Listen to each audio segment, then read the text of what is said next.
Welcome to the Deep Dive. Today, we're plunging into some really powerful insights from the book of James. Yes, interpreted through a fascinating source, Melbourne City Church. Exactly. And our mission here is to explore what it really means to live by biblical values.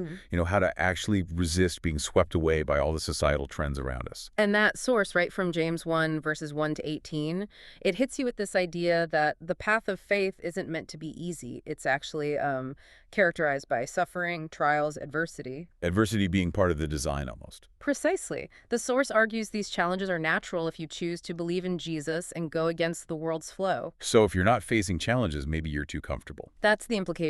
Feeling constantly overwhelmed by, say, worldly desires might mean you're actually being led by them, not by faith. Okay, let's unpack that a bit, because the source then draws this really strong line between faith and, well, action. A very strong line. It says faith without corresponding actions is, and this is a direct quote, dead faith, or even a delusion. It's framed almost as self-deception, isn't it? Like you think you're on the path, but without action, you're fooling yourself. Right. It contrasts this with biblical figures. Their faith wasn't just this internal feeling, it was lived out. Practical application, even when it was hard.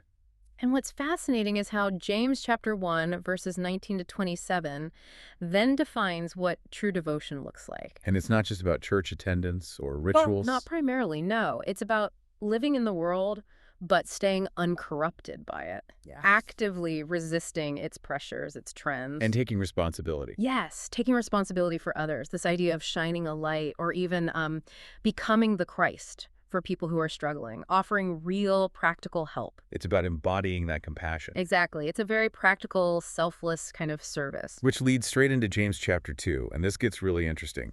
The focus on the vulnerable. The orphans, the widows. The poor. The source is clear. God's will involves protecting the struggling, living without discrimination. Which is just so countercultural. It directly opposes that survival of the fittest mindset you see everywhere. Where the powerful often seem to get away with exploiting the weak. This life of true faith is presented as the absolute opposite of that. And while our actions are key, James chapter 3 then brings it down to something seemingly small, but incredibly powerful. Our words, our tongue. The rudder analogy. Exactly, like a tiny rudder steering a huge ship. It's a sharp reminder that what we say often reveals our true thoughts, our real alignment, maybe more than we realize. And those thoughts might not always be aligned with God's will. Often aren't, perhaps. Think about a quick, harsh comment online or some gossip. James warns against that. So it's belief, action, and speech. It's a whole package. It really is. Which brings us to James chapter 4 and this concept of double-mindedness.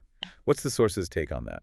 It's not just simple hypocrisy. It's described as this deeper conflict. Like, you look like you're walking the path of faith, but you're actually just drifting with the world's current, maybe even secretly enjoying it. Like that Michael Jackson dance analogy they use, looks like forward motion, but it's actually backward.